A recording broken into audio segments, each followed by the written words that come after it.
안녕하세요. 오늘도 사연 살롱을 찾아주셔서 감사합니다. 이제 곧 30살이 되는 파혼 경험 있는 여성입니다. 지금으로부터 딱 1년 전 파혼하지 않았다면 저도 귀여운 여성이라고 저를 소개했을 텐데요. 한편으로는 씁쓸하고 또 한편으로는 다행이라는 생각이 드는 저의 파혼 얘기를 언젠가는 이렇게 하고 싶었어요. 사실 이혼도 그렇겠지만 파혼도 주변에서 말이 많거든요. 저는 굳이 말하자면 부자도 아니고 가난하지도 않은 평범한 집에서 태어난 막내예요. 부모님은 모두 작은 직장에서 오랫동안 근무하셨고요. 맞벌이다 보니 경제적인 부분은 큰 어려움이 없었는데 어릴 때부터 부모님이 계시지 않는 집에 2살 위 언니와 둘이 있는 시간이 많았어요. 아빠와 엄마가 종종 야근을 하시는 편이었는데 그러면 언니가 차려주는 달걀 프라이와 김 정도가 있는 저녁을 먹는 날도 많았었죠. 대학을 다닐 때도 크게 달라진 건 없었어요. 언니는 그럭저럭 공부를 잘해서 이름만 말하면 다 아는 명문대에 들어갔고 저는 다행히 턱걸이로 서울에 있는 선현대 대학에 들어갔어요. 그렇게 어쩌면 다른 출발점 때문에 언니는 대기업에, 저는 중소기업에 취직을 하게 됐죠. 그래도 저는 큰 불만은 없었어요. 집안 분위기라는 게 익숙해지면 그 안에서도 화목하고 웃는 날도 많잖아요. 게다가 저는 다니고 있는 직장 생활도 체질에 잘 맞아서 회사 생활도 금방 적응했는데요. 그러면서 회사 선배이자 사수인 가영 언니의 도움을 참 많이 받았어요. 생긴 것도 마네킹처럼 예쁜 언니는 따르는 남자들도 많았는데 이혼 경험이 있어 그런지 언니는 영 남자들에겐 관심이 없었고 무슨 사연이 있는지는 모르겠지만 돈에 대한 집착이 강했어요. 그래서 알게 모르게 가영 언니의 영향을 받아서 재테크라는 걸 하게 됐는데요. 물론 그게 어찌 보면 위험 요소가 많아 크게 욕심내면서 하진 않았는데 언니한테 들은 정보들로 조금씩 하다 보니 그건 그것대로 든든한 구석이 있었죠. 그렇게 직장 생활한 지 4년이 지나 우연히 저와 그 남자를 만나게 됐어요. 친언니가 술을 먹어서 대리를 불러야 했는데 그날따라 대리기사가 코를 잡지 않더래요. 그래서 어쩔 수 없이 제가 그 대리기사를 해주게 된 거였죠. 인사해. 여긴 내 동생 최소영. 언니 가방에 차키 있고 가는 길에 이 친구도 좀 떨궈주자. 뭐? 그런 얘기는 없었잖아. 야, 가는 길이 비슷해. 지금 택시 타면 할증 붙잖아. 그러지 말고 언니 말 듣자 동생아. 너 어차피 나한테 대리비 받을 거잖아. 그야 당연하지. 나도 내일 회사 가야 하는데 이렇게 불러놓고 거저 이용할 생각이었어? 아니지. 그래서 어차피 돈 주는 김에 그러자고. 대리기사 불러도 그 정도는 해주거든. 알았어. 술을 먹을 거면 차를 가져가지 말든가. 저는 불만이 꽤 많았어요. 학교 다닐 때야 언니가 알바비 준다고 하면 하던 일도 내팽개칠 만큼 반가웠지만 저도 돈을 버니 이젠 그 알바비가 크게 아쉽지는 않았거든요. 하지만 세상에 단 한 명뿐인 언니이고 세상은 나날이 흉흉해지고 있으니 사실은 순수한 마음으로 언니의 부름에 달려갔던 거예요. 저렇게 호까지 달고 올 줄 모르고요. 그리고 그날 일산이었던 저희 집을 가면서 그 남자가 산다는 동네에 갔는데요. 골목골목 어찌나 차가 많던지 아직 운전이 익숙치 않았던 저는 진땀을 흘려야 했죠. 여기서 내려줘요. 더 들어가면 차 돌릴 데가 없어서요. 괜히 나까지 신세를 져서 미안해서 어쩌죠? 나는 괜찮다고 했는데 다영이가 하도 타고 가라고 해서. 아니에요. 근데 우리 언니랑은 많이 친해요? 아, 대학 다닐 때 잠깐 본 적이 있어요. 사실 내 친구는 아니고 친구의 친구였죠. 근데 같은 회사에서 만나니까 구면은 구면이라고 금방 친해지게 되네요. 아, 그렇구나. 오늘은 정말 고마웠어요. 나중에 기회되면 차비 겸 제가 커피 한 잔 살게요. 그렇게 그놈을 처음 봤을 때는 저와 파혼하게 될 인연인 줄도 모르고 인상이 좋다고 생각했어요. 나중에 술에 깬 언니한테 듣기로 사람이 책임감도 있고 리더십도 있는데 무엇보다 센스가 있어서 같이 일하면 힘들지가 않다고 웬일인지 칭찬을 하더군요. 그래서 처음엔 언니가 그 남자를 좋아하나 착각하기도 했었는데요.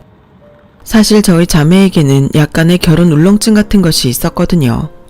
그래서 의외다라고 생각했는데 그 무렵 언니가 예고도 없이 부모님에게 비혼 선언을 했어요. 뭐? 비혼? 그러니까 결혼을 안 한다고?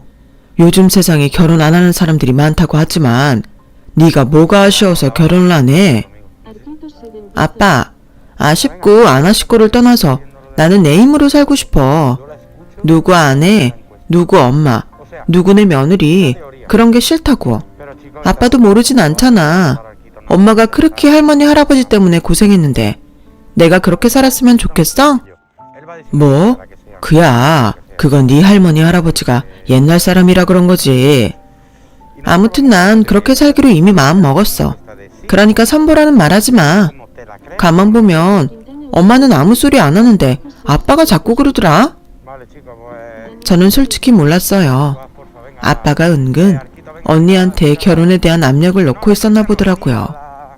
거기에 한술 더 떠 자신의 최측근을 이용해 선도 보라고 했던 모양인데 평소 호불호가 명확한 언니는 이참에 쐐기를 박아야겠다고 생각한 것 같았어요. 그래, 우리 다영이는 능력 있는데 무슨 걱정이야. 너 하고 싶은 대로 살아. 그리고 당신도 옛날 사람 타령 그만 좀 해. 어머님 아버님 아직 칠순도 안 되셨는데 무슨 옛날 사람. 누가 들으면 8, 90은 되신 줄 아시겠다. 당신이 그러니까 얘가 더 그러는 거잖아. 나도 물론 우리 부모님이 다 맞다고는 생각 안 해. 근데 시대가 변했잖아. 벌써 당신이랑 내가 이렇게 다른데. 그런 이유로 우리보다 더 젊은 애들 결혼도 안 시켜? 지가 싫다잖아. 아무리 좋은 남자랑 시댁에 있어도 지가 좋아야 하는 거 아니야? 당신 말대로 지금은 무슨 조선시대도 아닌데. 아무튼 아빠는 반대야. 그리고 다영은 네가 그러면 소영이 쟤는 어쩔 거야. 괜히 너 따라서 시집 안 간다고 하면 어쩔 건데. 그야 그건 소영이가 결정할 부분이지. 최소영, 너 언니가 시집 안 가면 너도 안 갈 거야? 글쎄, 난 아직 거기까진 생각 안 했는데. 근데 가부장적인 집엔 시집가고 싶지는 않아. 그날 이후 집안 분위기는 많이 안 좋아졌어요. 언니의 비혼 선언 이후 엄마와 아빠가 말다툼을 이어서 하신 게 영향이 컸었죠. 하지만 그것도 그때였을 뿐 시간이 지나니 다시 예전의 저희 가족 분위기로 돌아왔고 그때 제가 언니에게 살짝 물었어요. 언니, 근데 전에 내가 데려다준 남자 있잖아. 언니랑 대학 때부터 알던 사람이라는. 권민재? 걔가 왜? 언니가 혹시 그 사람을 좋아하는 게 아닐까 생각했거든. 근데 비혼이면 연애도 안 하는 거야? 야, 걔는 그냥 친구야. 내 친구랑 사귀었던 남자를 내가 왜 만나냐? 그냥 같은 직장 다니고 부서도 같으니까 친하게 지내는 거지. 그리고 내가 결혼 안 한다고 했지. 연애도 안 한다고 했냐? 아, 그러셔. 근데 그게 언니 뜻대로 될까? 결혼도 안 해줄 여자를 누가 만날까? 심히 걱정된다. 그러는 너는 누가 있긴 하고? 가만히 있어봐. 사실은 네가 걔한테 관심 있는 거 아니야? 걔도 며칠 전에 너한테 신세 졌다고 자리 한번 만들어달라고 했는데 뭐지? 니네 수상하다? 수상하긴 아니면 말지. 그리고 그 남자 입장에선 나한테 신세 진 거 맞잖아. 그때 커피 산다고 했는데 커피 하다 마시라고 강남까지 오게? 우리 회사도 강남은 아니지만 서울이거든? 그때는 그냥 그렇게 지나가는 인연이라고 생각했어요. 굳이 그걸 핑계로 그 남자를 만날 이유는 없다고 생각했는데 가끔 이유는 모르겠지만 생각이 나긴 했었죠. 그러다가 그때는 제 생일이라 언니가 밥을 사준다고 회사 근처로 오라고 했는데 도착한 장소에는 그 사람이 거기 있더군요. 신세도 갚을 겸 제 생일이라고 하니 자기가 밥을 사고 싶다고 했대요. 처음엔 오바라고 생각했는데 나중에 알고 보니 제 인상이 꽤나 깊었다고 했어요. 언니는 옆에서 꼴값을 떨라며 핀잔을 주긴 했지만 그때 저와 그 사람은 서로 마음이 통했어요. 크리스마스가 가까워져서인지 아니면 한 해가 지고 있는 연말뿐이기 때문인지 무튼 오빠 하다 연인이 되었어요. 처음엔 언니 친구랑 사귀었다는 사실에 좀 망설여지긴 했는데 언니랑 사귄 것도 아닌데 무슨 상관인가 싶었죠. 그렇게 4년을 만났어요. 만나는 동안 다른 연인처럼 싸우고 헤어지고 화해도 하고 그러면서 16번의 계절을 보냈는데 연애할 동안 그 사람은 꽤 다정한 남자였어요. 항상 저를 걱정하고 챙겨줬고 제가 지치고 힘든 날에는 저를 위해 이벤트도 하는 그런 남자였거든요. 그러다 그 사람이 먼저 연애는 그만하자고 자기에게 시집오라며 프로포즈를 하더군요. 저 하나는 자기가 무슨 일이 있어도 책임질 수 있다며 자기한테 오라고 하는데 지금은 소름이 돋을 정도로 싫은 그 말이 그때 당시엔 꽤 감동적이었어요. 결혼했다고 남편에게 의지할 생각은 전혀 없었거든요. 막상 듣는 그 말이 기분 나쁘지 않더라고요. 그러면서 그 남자가 자기 집에서는 장남인데 집에서 저를 엄청 보고 싶어 한다고 했어요. 당시 남자친구였던 그 남자가 30이 넘었으니 어쩌면 집에선 결혼 얘기가 나왔을 수도 있겠죠. 그때였어요. 언제나 저희 멘토였던 가영 언니는 결혼 전에 따져볼 건 다 따져야 자기처럼 이혼하지 않는다면서 저에게 남자친구 집에 가서 집안 분위기를 살펴보라고 조언하더군요. 이런 말이 참 인상 깊었어요. 내 말 꼭 기억해. 그 남자 집에 갔는데 그 남자 엄마가 수영이 네 남자친구한테 우리 아들, 내 새끼 그런 표현을 쓰면 그 결혼은 절대 하면 안 돼. 어? 다 큰 아들한테 그러는 엄마가 있어? 있어. 솔직히 가부장적인 건 괜찮거든. 근데 시어머니가 그렇게 아들 싸고 돌면 집안 분위기랑 상관없이 골치 아파. 저는 솔직히 그런 경우는 아주 드물다고 생각했어요. 일단 딸만 있는 저희 집에서도 우리 딸, 우리 막내 이런 표현은 쓰지 않으시거든요. 그래서 솔직히 그때는 한쪽 귀로 듣고 한쪽 귀로 흘렸는데요. 막상 그 집을 가니 처음 보는 남자친구 어머니 입에서 우리 아들, 우리 민재 라는 말이 나와 깜짝 놀랐어요. 게다가 저한테 일부러 들으라고 남자친구 자랑을 하시는데 좀 당황했네요. 하지만 곧 저희 집과 다른 분위기인 남자친구 집을 이해했어요. 저희 집이 그렇다고 다른 집이 이상한 건 아니니 그 정도는 일단 지켜보자 싶었죠. 세상엔 자기 자식을 대놓고 사랑하는 사람도 있으니까요. 저는 저에게만 피해를 주지 않는다면 그 정도는 용인할 수 있다고 생각했어요. 살면서 결혼을 해도 되겠다고 생각한 사람이 그때 당시는 그 남자밖에 없었거든요. 게다가 언니는 이미 비혼주의를 선언했으니 저는 이왕이면 좋은 남자를 만나 결혼하는 것이 여러모로 좋을 것 같았어요. 그러면서 저는 저대로 시집가기 전에 파악할 수 있는 건 파악하자 싶어 남자친구 집을 세심하게 살폈는데요. 좋게 말하면 예비시댁은 식구들끼리 대화도 많이 하고 화기애애한 분위기였어요. 가족들끼리 쓸데없는 농담까지 주고받는데 솔직히 좋아 보였어요. 저희 집은 딸이 둘이나 있어도 꼭 필요한 말 외에는 하지 않는 분위기인데 저희 집과 다르게 아들만 둘인 남자친구 집은 참 보기 좋고 따뜻해 보였어요. 다만 예비 시아버지 될 분은 좀 다르긴 했죠. 이봐, 밥! 가만 보니 예비 시아버님은 식구들한테 문장으로 얘기하는 법이 없었어요. 특히 당신의 아내에겐 더욱 그랬는데 물, 밥, 국 딱 이렇게 요구사항만 말하더군요. 가부장적인 저희 할아버지도 그 정도는 아닌데 솔직히 그 모습에 고민이 좀 되긴 했어요. 그리고 그때 그 남자의 어머니가 저에게 말씀하시기를 자기는 딸이 없어서 며느리가 생긴다면 꼭 딸 같은 며느리였으면 좋겠다고 하시는데 솔직히 친엄마한테도 애교가 없는 저인데 과연 그게 될까 싶었죠. 난 시꺼먼 사내놈들이랑만 살아서 그런지 로망이 좀 많아. 쇼핑도 같이 다니고 여행도 같이 다니고 목욕탕도 같이 가고 생각만 해도 너무 설렌다. 네? 아, 네. 수영이라고 했지? 수영이는 막내니까 집에서는 애교가 많나? 지금이야 어색하고 불편하니까 그런 거겠지만 편하게 생각해줬으면 좋겠어. 시부모도 알고 보면 똑같아. 어렵게 거리두고 그러니까 싫은 거지. 그러니까 우리는 자주 보자. 물론 알고 있었어요.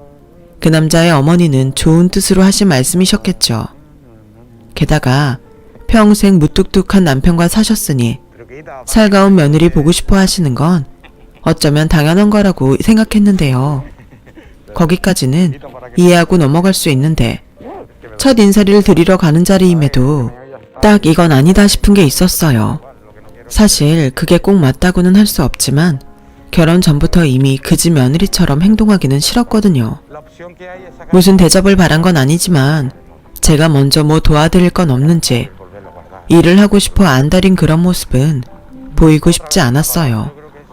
그래서 대접해주신 음식을 맛있게 먹고 남자친구인 그 사람을 따라서 거실로 나왔는데 그 사람의 어머니는 제가 설거지라도 하길 바랬던 모양이었나 봐요. 우리 수영이는 다 좋은데 눈치가 좀 없네? 네? 제가 무슨 실수라도 했나요? 아니 뭐 실수라고 말할 것까지는 아닌데. 아니다. 나는 설거지나 해야겠다. 손님 온다고 이것저것 해서 설거지가 좀 많은데 어쩔 수 없이 혼자 해야지. 엄마, 그럼 설거지는 내가 할게. 결국엔 누가 대신해줬으면 좋겠다는 거잖아. 그게 너는 아닐 텐데? 있잖아, 수영아. 말이 나와서 하는 말인데 난 옛날 고리타분한 사람은 아니지만 부엌 일은 우리 아들 안 시켰으면 좋겠어. 다른 집안일도 많지만 부엌은 여자 공간이잖아. 그 정도는 우리 예비 며느리가 해줄 수 있지? 이놈이 지금은 지 여자친구 있다고 설거지 한다고 하는데 실상은 한 적도 없어. 오늘은 내가 할 테지만 우리 다음엔 여자들끼리 수다도 떨면서 같이 하자. 분명 그 남자의 어머니는 분위기를 봐서 조심스럽게 말하는 듯 보였지만 저는 유쾌할 수 없었어요. 게다가 눈치도 없이 예비 시아버님이 건넨 말에 저는 그만 정색하고 말았는데요. 나도 사내놈들이 요즘 집안일 한다고 설치는 거 딱 싫다. 세상이 변했어도 집안의 가장은 남자야. 난 내 집에서 그런 꼴 절대 못 본다. 저는 생각했어요. 이쯤 되면 아들 장가 안 보내겠다고 말씀하시는 거랑 똑같다고요. 다만 초면이라 그 말을 입 밖에 꺼내지 못했는데 차라리 그때 그 남자랑 그때 헤어졌다면 얼마나 좋았을까 후회가 됩니다. 하지만 그때는 남자친구인 그 사람이 저보다 더 민망한 듯 어쩔 줄 몰라 했고 나중에 저한테 사과까지 하는데 매정할 수 없었어요.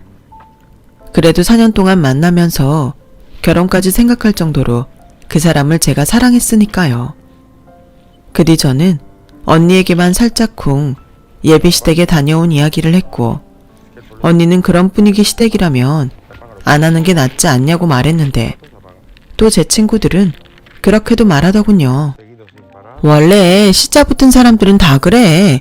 결혼하고 같이 사는 것도 아니고 네 남자친구는 안 그렇다며. 게다가 대기업도 다니는데 둘만 사는데 알게 뭐야. 시댁에 갈 때만 눈치껏 조심하면 되지. 딸 같은 며느리? 없어. 그냥 할 때만 제대로 하면 반은 먹고 가더라. 그냥 고민하지 말고 예비 신랑한테 마음 떠난 거 아니면 그냥 해. 너 나중에 나이 먹고 후회한다. 결국 저는 친구 말에 동의했어요. 우리 둘만 잘 살면 된다고 생각한 저의 잘못이었죠. 아무리 시부모님이 남자 여자 역학 어쩌고 했어도 저희끼리는 저희만의 규칙을 세우면 된다고 생각했는데 거기까지 가는 일은 참 험난했네요. 전 그런 의미에서 결혼은 무조건 반반씩 하고 싶었어요. 결혼 준비도 반반하고 집도 반반해서 장만하고 생활비도 가사일도 나중에 아이가 생겨도 정확히 반반씩 하고 싶었죠. 그 남자는 결혼 준비야 반반씩 하는 건 너무 좋은데 그 이후 생활비까지 딱 반씩 나눈다는 게 좀 정없게 들린다고 했지만 저는 처음부터 그렇게 약속을 해야 나중에 싸울 일이 없다고 생각했어요. 그러면서 저도 그렇지만 양가 어른들에게도 저희가 반반씩 결혼하기로 했다는 걸 알리자고 남자친구에게 말했는데요. 그래야 양가 어른들이 서로 바라는 것도 없고 서운해하지도 않을 거라고 생각했거든요. 그런데 어이없게도 저희 결혼이 깨진 이유가 이 반반 결혼 때문이었고 알 수 없는 기싸움들 때문에 저는 점점 스트레스를 받게 됐어요. 원래 결혼 전에는 다 그런 거라고, 그러니 결혼 준비하면서 그렇게 싸우는 거 아니겠냐며 대수로운 일이 아니라는 듯 기혼자 여자 상사분들이 말씀하셨는데, 아, 결혼이라는 게 생각보다 돈도 많이 들지만 기력도 많이 든다고 생각했어요. 아무튼 대수롭지 않은 거라고 하니 저는 일단 넘겼어요. 지금도 바보 같다고 생각하는 부분이 장본인인 남자친구와 아무 문제 없으니 괜찮다고 넘겼다는 거예요. 그리고 마침내 상견례를 마치고 결혼 날짜가 잡혔는데 결혼식까지는 5개월 정도 여유가 있었지만 시부모님, 특히 시어머니는 저를 결혼도 하기 전부터 며느리라고 생각했다는 게 저를 좀 힘들게 했어요. 물론 어차피 가족이 될 건데 식을 올리기 전이라고 남남처럼 지내고 싶었다는 건 아니었지만 툭하면 저에게 따로 연락하시고 또 불러내시는데 솔직히 좀 버겁더라고요. 그리고 결정적인 일이 있었는데 그때는 남자친구 집에 제사 때문이었죠. 소영아, 있잖아. 다음 주가 우리 할아버지 제사거든? 근데 이번 제사부터는 우리 엄마가 네가 왔으면 좋겠다고 하시네. 뭐? 아직 결혼식도 안 올렸는데 벌써부터 제사를 도우라고? 아니, 도우라는 게 아니고 결혼식 전에 소영이 너 친척들에게 인사시키고 싶으신가 봐. 우리 엄마 성격 알잖아. 이미 전화로 소영이 네 자랑을 엄청 한 모양이더라고. 그래서 이번 제사 때는 네가 꼭 왔으면 좋겠대. 난 우리 집 제사도 잘 안 가는데 좀 갑작스럽다. 내가 장남이잖아. 솔직히 결혼하면 결혼 전이랑 똑같이 살 수는 없지. 자기 집 제사 참석 안 했다고 며느리가 시댁 제사를 나 몰라라 할 수 있어? 그야 그렇지만 벌써부터 그런다니까 좀 그렇다. 내가 부탁 좀 할게. 대신 결혼하고 한동안은 집안일 내가 다 할게. 됐어. 내가 뭐든 반반씩 하자고 했잖아. 그럼 내가 다음 주에 제사 갈 테니까 자기는 우리 집에 갈 때 우리 부모님한테 잘해. 당연하지.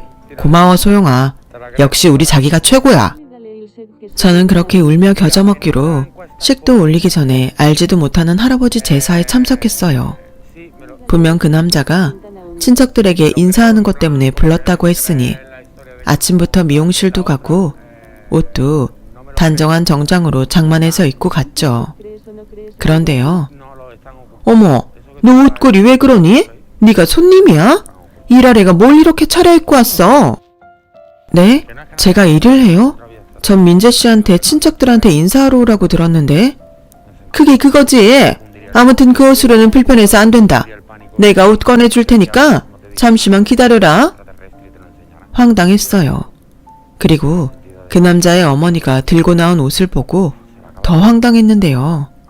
생전 처음 보는 꽃무늬가 가득한 일명 일바지, 몸빼바지를 들고 나오시더군요. 그 치렁거리는 머리도 바짝 묶어라. 그리고 얼른 옷 갈아입고 부엌으로 와. 너 기다리다 한참 늦었어. 결국 말이 좋아 인사하는 자리지 제 예상대로 제사 음식을 돕는 자리였어요. 당연히 저는 기분이 좋을 수가 없었지만 손님들이 왕왕 오는 자리에서 제 성질대로 박차고 나갈 수 없어 화를 꾹꾹 참고 제사 음식을 도왔어요. 저희 할머니가 제사면 늘 저희 엄마한테 하시는 말씀이 있거든요. 제사는 정성으로 차리는 거라고요. 하지만 제가 차린 제사상에는 그런 건 없었어요. 온통 속았다는 생각에 당장이라도 그 남자에게 따지고 싶은 마음뿐이었죠. 일부러 다 알면서 속인 건지 어머니의 농간이 노란한 건지 저는 알아야 했어요. 결국 그날은 몸빼 바지를 입고 생전하지도 않은 음식을 하며 그 남자의 친척들 앞에서 정신없이 호구 조사를 당한 뒤 생전 알지도 못한 그 남자의 할아버지에게 절까지 하고 나서야 저는 집에 갈 수 있었는데 가는 길부터 저희 집 앞에서까지 그 남자와 싸워야 했어요. 나는 우리 엄마가 그렇게 말하니까 당연히 그런 건 줄 알았지. 그리고 소영이 너도 그래. 예비 며느리인데 와서 일도 좀 할 수 있는 거지. 인사하러 온다고 정말 인사만 하는 건 줄 알았어? 뭐야? 이렇게 화장실 갈 때랑 나올 때랑 다른 거지? 아, 몰라. 이럴 거면 우리 결혼 다시 생각해. 소영아, 알았어. 미안해. 내가 1000번 만번 미안해. 어떻게 하면 네 화가 좀 풀리겠니? 그럼 우리 결혼식 할 때까지 나 자기 집에 부르지 마.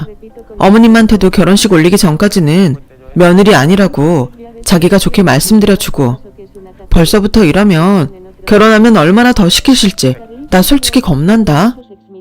소영아, 화난 건 알겠는데 말은 좀 가려서 하자. 누가 들으면 우리 엄마가 너 식도 올리기 전부터 부려먹는 줄 알겠다.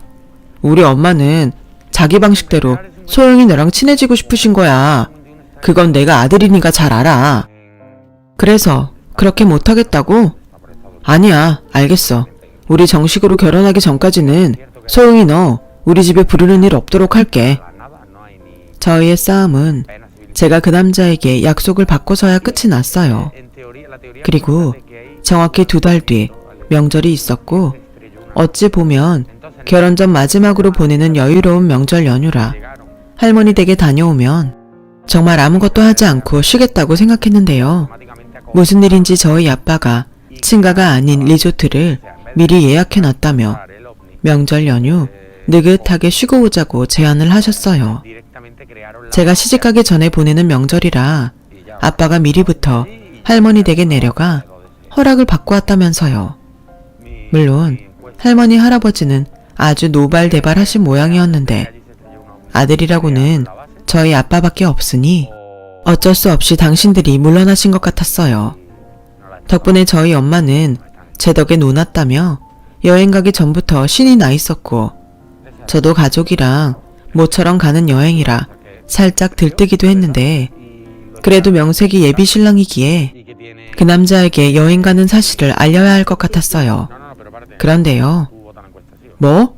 그럼 설 연휴 동안 계속 그 리조트에 있는 거야? 아빠가 모처럼 우리 그냥 다 쉬자고 그렇게 예약을 미리부터 하셨대. 그래도 그건 좀 아니지 않아? 그럼 자기는 설 연휴 동안 우리 집에 한 번도 안 온다는 거잖아.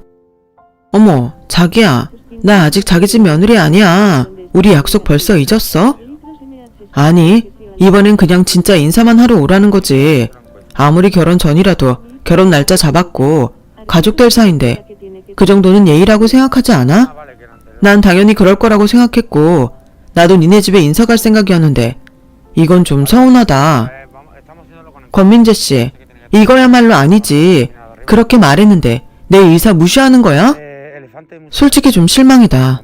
벌써부터 우리 가족이랑 거리 두려고 하는데 결혼하고 나서는 어쩌려고 그래? 결혼하고 나서도 그럴 거야? 내가 뭐 많은 거 바래? 됐다. 이럴 거면 우리 결혼 다시 생각해. 그 남자는 그날은 정말로 화가 난 듯 그렇게 말하고 제 앞에서 등을 돌렸어요.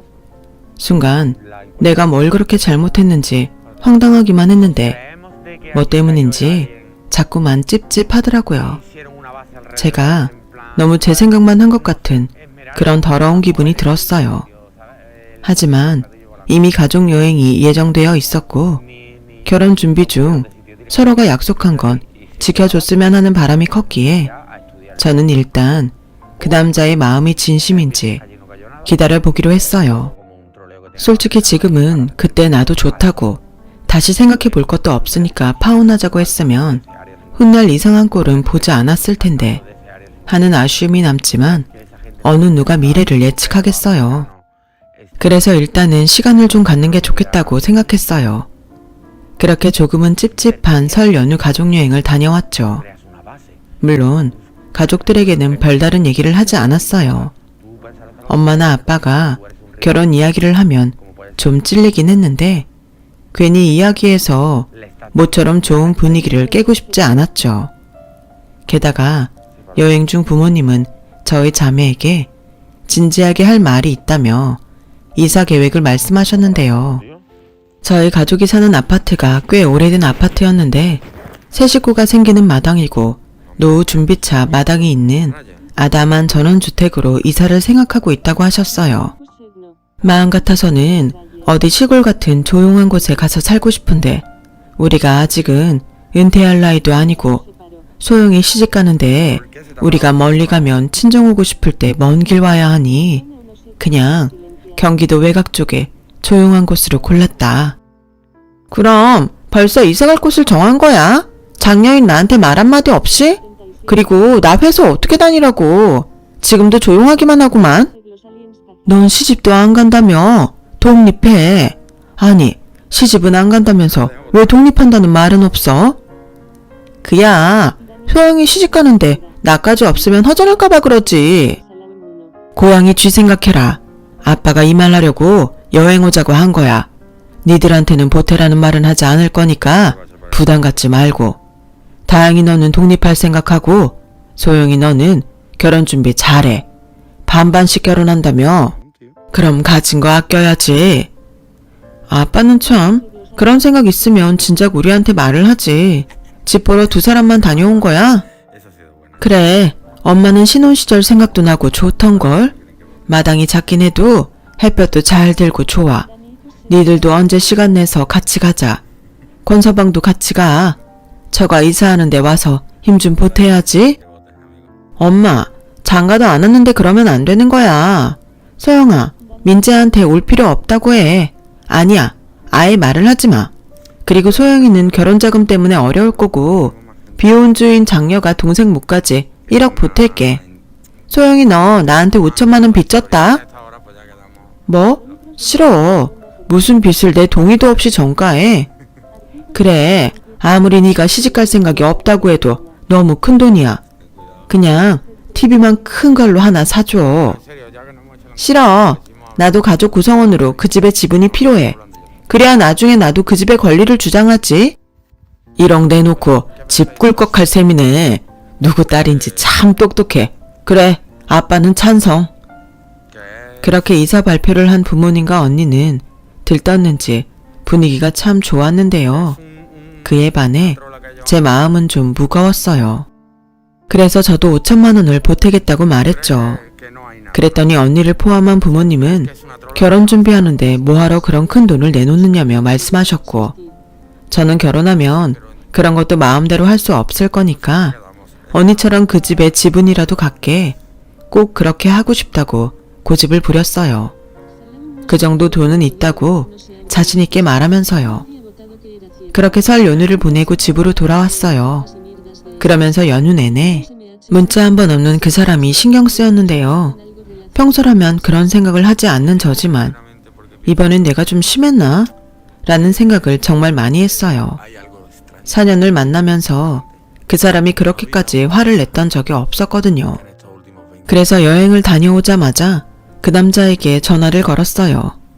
하지만 마음이 풀어지지 않았는지 그 사람은 제 전화를 받지 않았고 저는 전화 대신 문자를 보냈어요.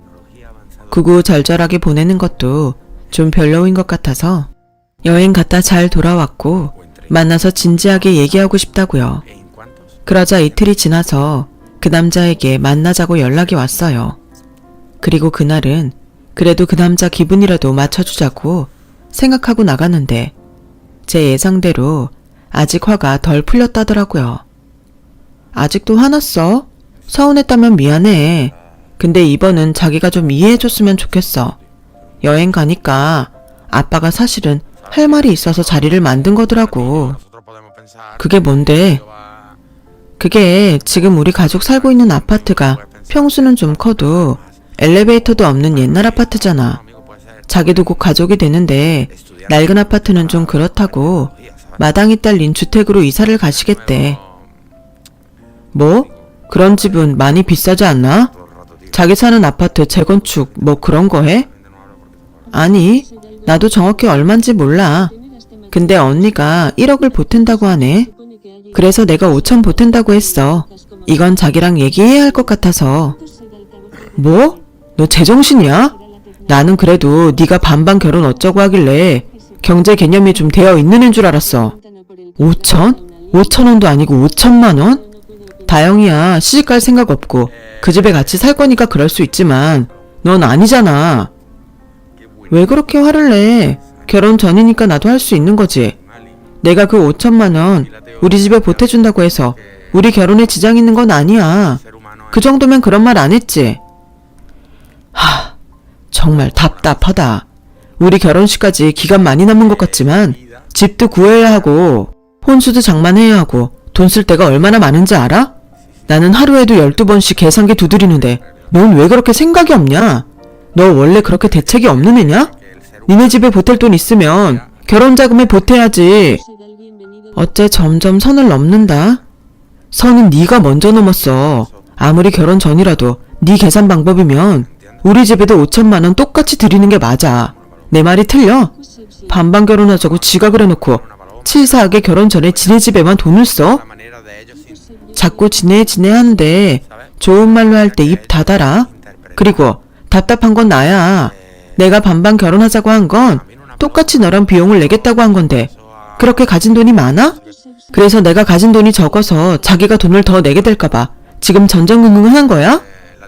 그래, 나보다 어리고 회사도 작은데 네가 돈을 모아봤자 얼마나 모았겠냐? 다영이 정도면 내가 말을 안 해. 근데 넌 평소에도 씀씀이가 해프잖아.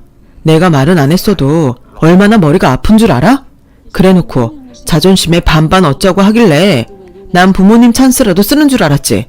근데 뭐? 이사? 이 마당에 이사를 가신다고? 자기 부모님도 좀 이상하지 않아? 보통 자식 결혼이 먼저지 않나? 그리고 그 5천을 받으신다고? 정말 어이없다. 됐다. 그만하자. 아니, 나는 그동안 참았던 말 다 해야겠어. 그래, 네가 생각보다 돈을 좀 모았다고 치자. 그럼 그게 전부 네 돈이야? 우리 결혼하면 서로 가진 거 합칠 거 아니야? 그럼 지금 가진 돈도 다 너랑 나랑 공동금액인데 결국 넌 공동금액에서 5천만 원을 친정해 내 동의도 없이 주겠다는 거라고. 입장 바꿔서 내가 그런다고 생각해봐. 기분 안 나빠? 됐고, 지금이라도 못 드린다고 말해. 싫어. 그리고 난 자기가 똑같이 그런다고 해도 기분 안 나빠. 결혼 비용에 지장 없고 나랑 합치기 전에 당신 형편껏 부모님 돕겠다는데 내가 왜 기분 나빠? 물론 결혼하고 나서는 문제가 될 수 있지. 같이 벌어 같이 쓰는 거니까. 근데 결혼 전이면 상관없는 거 아니야? 넌 정말 이상한 애구나. 상관이 없다고? 그럼 나한테 미안하지 않아? 미안해? 나 참. 아니 도대체 자기야말로 모은 돈이 얼마길래 이러는 거야? 얼마나 모은 돈이 부족하면 내가 쓰는 돈을 아까워하냐고. 말 나온 김에 각자 가진 거 오픈하자. 그래, 좋아. 나 솔직히 너랑 연애하면서도 틈틈이 모았어. 적금도 붓고 펀드도 하고. 자, 봐. 1억 넘게 있잖아. 이 정도면 집에 도움 안 받고 너랑 반반해서 전세 정도는 얻을 수 있다고 계산 다 맞춰놨는데 그러면서 너는 꼴에 눈만 높아서 집을 사자고 했잖아. 현실 감각도 없으면서. 나 참, 현실 감각? 실망은 내가 실망이다. 대기업 다니는 사람이 모았다는 게 고작 1억이야? 난 차이가 나도 이 정도 날 줄은 몰랐는데? 자, 내 통장 잔고 봐봐. 4억 8천 정도 있지?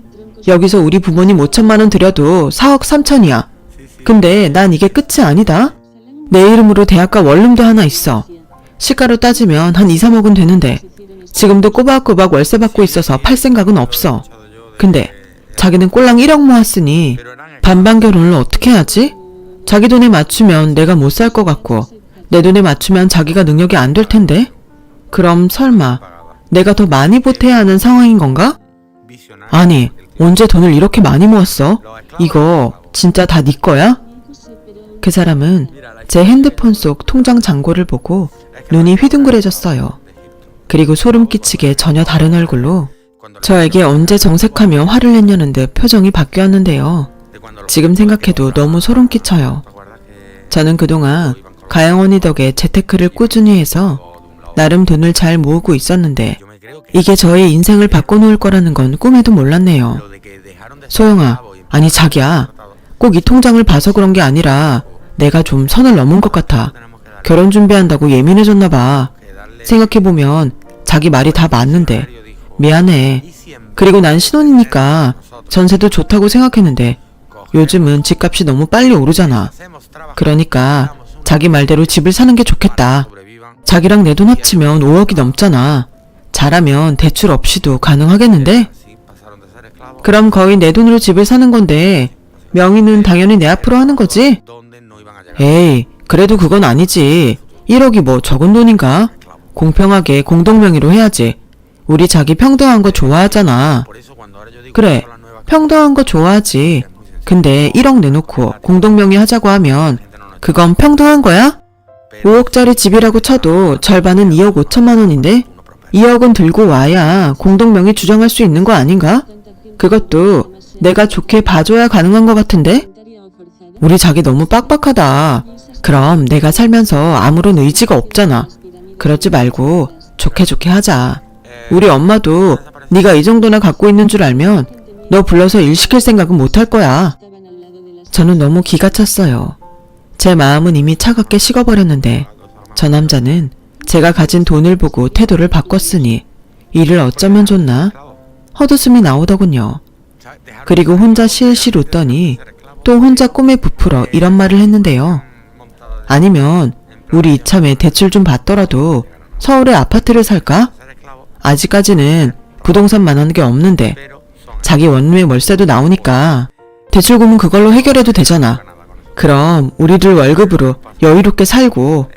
와, 생각만 해도 너무 꿈만 같다. 그렇게 좋아? 꿈꾸는 것처럼? 너무 좋아.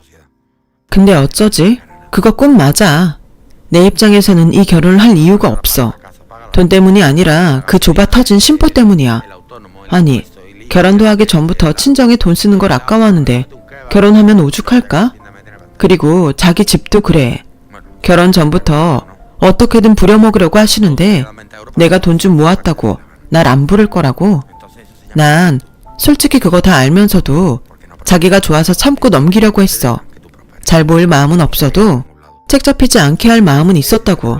근데 이젠 다 싫어졌어. 내 돈 보고 태도 바꾸는 너란 새끼도 진짜 별로고 서울에 아파트를 사서 내 월세로 대출금을 갚아? 그래놓고 공동명의? 염치는 있니? 파혼해. 이게 현명한 것 같다. 다행히 날짜만 잡았지 우리 뭐 한 거 없잖아. 서로 손해본 거 없으니까 깨끗하게 정리하자. 뭐? 누구 맘대로 파혼을 해. 우리 아직 본격적으로 시작한 건 없어도 상견례 했잖아. 우리 친척들한테 너 인사도 다 해놓고 이러는 법이 어딨어. 그리고 우리 만난 게 자그마치 4년이야. 집에 돈 보탠다고 했을 때 내가 뭐라고 해서 그래? 미안해. 미안하다고 했잖아. 내가 정말 생각이 짧았어. 난 어떻게든 너랑 결혼해서 잘 살아볼 생각에 그랬던 거지. 설마 그 돈이 정말 아까웠겠어? 글쎄, 과연 그럴까? 근데 내 마음은 이미 정했어. 미안해. 나 먼저 일어날게. 이사 준비 도와야 하거든. 우리 집에는 오늘 짐 정리하면서 오늘 말씀드릴 거야. 그러니까 자기도 얼른 말씀드려. 저는 그렇게 자리에서 일어났어요. 사실은 삐진 남자친구 마음 풀어주려고 나온 자리였는데 완전히 쫑을 내고 일어나니 기분이 좀 묘하더라고요. 그리고 제가 일어서자 그 사람은 창피하지도 않는지 저를 붙잡고 무릎까지 꿇더군요. 그리고 자기 진심을 알아달라며 애원하는데 어째 점점 그럴수록 너무 싫어지는 거 있죠. 내가 4년 넘게 만난 남자가 이런 남자였다는 게 너무 비참했어요. 그 뒤 저는 집에 돌아와 언니가 있는 자리에서 그 남자와 파혼하고 싶다는 말을 했고 저희 부모님은 많이 놀라셨는지 한동안은 아무런 말을 하지 못하셨는데 제가 파혼하게 된 경위를 말하자 저희 언니가 제 머리를 쓰다듬었어요. 내 동생 잘했다. 마음 같아서는 그 새끼 찾아가서 멱살이라도 잡고 싶은데 어차피 회사 가면 얼굴 봐야 하니까 그건 그때 하려고. 그놈 그렇게 안 봤는데 진짜 찌질하네. 대학 때는 그 정도까지는 아니었던 것 같은데. 아무튼 잘했어. 그리고 누구 맘대로 그 집에 다니면서 참아? 내가 너 그러라고 가르쳤어? 언니 봐봐. 딱 비혼 선언했잖아. 너도 그냥 이참에 언니처럼 비혼 선언해. 야, 최다영. 저녁이 씨는 너 하나로 족하다. 아니 너는 그렇게 오랫동안 만나면서 그런 놈인 걸 몰랐어? 아빠, 속상한 건 알겠는데 지금 제일 속상한 건 나야. 그래 여보, 그만해. 그런 집에 시집가서 소영이 저거 마음고생하는 것보다 100번 1000번 낫지. 잘했다. 이혼보다는 파혼이 나아. 그럼 우리 세 식구 이사하는 거 아니고 내 식구 그대로 이사하는 거네. 어쨌든 환영한다 동생아. 언니는 독립하는 거 아니었어? 응, 아니었어. 내 돈 1억이 들어가는데 독립은 무슨? 그렇게 저희 가족은 이사 준비에만 몰두했어요. 저는 저대로 회사에 파혼했다는 말을 해야 해서 좀 스트레스를 받긴 했지만 가영 언니가 저희 언니처럼 잘했다고 저를 많이 챙겨주더군요. 얼마나 고마운지. 저희 회사에 여직원이 많아서 수군거리기 딱 좋았거든요. 분명 이런저런 소문이 돌았을 텐데 저는 당분간 귀를 딱 막고 살기로 했어요. 저 혼자 해명한다고 떠들어봤자 제 입만 아플 거라는 걸 전 모르지 않았거든요. 그런데 제가 그 남자에게 파혼하자고 말하고 보름 정도가 지나자 어떻게 아셨는지 그 남자의 어머니가 회사로 찾아왔고 저는 또 뜨거운 이슈거리를 만들어주는 것이 싫어서 회사와 제법 먼 카페로 그 남자의 어머니를 모시고 갔는데요. 누가 보면 저한테 받을 빚이라도 있는 사람처럼 얼굴이 잔뜩 달아올라 있었어요. 내가 얘기는 듣긴 했어. 파혼하자고 했다고? 이미 상견례도 끝나고 결혼식 날짜까지 잡았는데 이제 와서 일방적으로 그러면 어떡하자는 거니? 잊었어? 우리 친척들한테 너 인사까지 했잖아. 어머니, 그래도 그렇지 저한테 연락도 없이 이렇게 갑자기 회사까지 찾아오시는 건 좀 곤란해요. 놀라게 해드렸다면 정말 죄송합니다. 근데 저 생각 많이 했어요. 솔직히 제가 어머님이 원하는 며느리감도 아니잖아요. 그 사람 속은 좁아도 능력 있고 다정한 사람이니까 마음에 드는 며느리 곧 데리고 올 거예요. 뭐야? 내 아들이 속이 좁다고? 속이 좁은 건 너지? 너 돈 좀 모았다고 내 아들 버리는 거잖아. 내 아들이 1억이 아니라 10억을 모았으면 네가 과연 파혼하자고 했을까? 네, 저는 똑같이 했을 거예요. 돈과는 상관없다고 말했는데 도무지 믿지를 않으시니 저도 더는 드릴 말씀이 없네요. 너 같으면 그 말을 믿겠니? 그러지 말고 내가 니들 결혼할 때 3천 정도는 보탤 테니 마음 좀 바꿔라. 결혼을 깨다니 이게 말이 되는 소리야? 혹시 나한테 서운한 게 있어서 그런 거라면 내가 앞으로 조심하마. 죄송해요. 솔직히 이대로 결혼하면 금방 이혼할 것 같아서 그래요. 친척들한테 말하기에 이혼보다는 파혼이 낫지 않나요? 뭐야? 너 지금 내 아들을 가지고 노냐? 이게 포자부자하니까? 아주 기고만장하네. 너 돈 좀 있다 이거지? 돈 믿고 지금 내 앞에서 까부는 거야? 그래 좋다. 나도 너 같은 거 미련 없어. 솔직히 마음에도 안 들었다. 내 아들이 좋다고 해서 그냥 봐주려고 했는데 오히려 잘 됐네. 여기 커피값은 돈 많은 네가 내라. 황당하게도 그 남자의 어머니는 그렇게 커피값도 내지 않고 당당하게 카페를 나갔어요. 저는 어쨌든 이젠 다 해결됐다 하는 생각에 싫지만 커피 2잔 값을 내고 회사로 복귀했고 그날 저녁 그 남자에게 황당한 문자를 받았는데요. 내가 너 만나는 동안 썼던 데이트 비용 정리한 엑셀 파일 네 메일로 보냈다. 내가 준 선물도 고이 다시 보내고 이대로는 내가 너무 억울해서 변호사 친구한테 물어봤는데 파운드 위로금 받을 수 있다고 하네. 그래서 그 돈까지 산출해서 같이 메일로 보냈으니까 깔끔하게 내 계좌로 넣어주길 바래. 이걸로 우리 깨끗하게 정리하자. 정말 더럽고 치사하다는 말이 이런 거구나 싶었어요. 제가 뭐 명품 선물이나 귀금속 선물을 받았다면 말을 안 해요. 그동안 받은 거라고 뽑기 기계에서 뽑은 인형이랑 자잘한 게 전부였거든요. 커플링도 반반씩 내고 했고요. 그래서 저는 받은 선물 고이 박스에 넣어 언니에게 전달해달라고 했어요. 저희 언니 성격에 그 박스 면상에 던지지 않으면 다행인데 저는 뭐 상관없었죠. 그리고 이메일로 온 엑셀 파일을 보고 정말 기가 막혔는데 저라고 4년 동안 지를 만나면서 돈을 안 썼겠어요? 저야말로 백화점 화장품의 명품 벨트에 중개 돈이면 돈, 선물이면 선물 더 많더라고요. 그래서 저도 깔끔하게 정리해서 그 남자에게 메일로 쏴줬어요. 제가 어릴 때부터 영수증까지 모아서 수입 지출을 정리하는 습관이 철저했거든요. 그래서 당연히 그 남자한테 쓴 카드 영수증이 다 있었고 그 영수증 모아서 정성껏 스캔까지 떠서 메일로 보내줬어요. 그리고요, 위로금 어쩌고 하는 게 정말인지 그 문자를 가지고 변호사 사무실까지 찾아가 상담을 받았는데요. 오히려 파혼하게 된 책임이 그놈과 그놈 집에 있다고 저도 위로금을 청구하려면 가능하다고 해서 그 내용까지 친절하게 문자로 보냈죠. 그러자 며칠이 지나도 그 남자한테서는 아무런 연락이 없더군요. 저는 대충 예상은 했어요. 막상 정리를 해보니까 제가 줄 돈보다 제가 받을 돈이 많았는데 위로금까지 청구할 수 있다고 하니 꼬랑지를 내렸겠죠. 오히려 제가 연락할까봐 전전긍긍했을지도 몰라요. 언니한테 들었는데 회사까지 그만뒀다고 하니 말 다 했죠. 저희 언니는 워낙에 멘탈이 강해서 동생 파혼 때문에 스트레스 받을 사람은 아닌데 그 인간은 입장이 좀 달랐겠죠. 게다가 제가 받을 돈이 있다고 언니에게 말하면 언니가 또 가만히 있지 않을 거고요. 뭐 이래저래 해서 그 남자는 그렇게 제 주변에서 깔끔하게 퇴장했어요. 지난 4년을 생각하면 허무하기만 한데 한편으로는 파혼도 이렇게 힘든데 이혼은 얼마나 힘들까 자연스럽게 생각하게 되더라고요. 그 후 1년이 흐른 지금도 저는 그 영향인지 남자를 만날 생각이 없어요.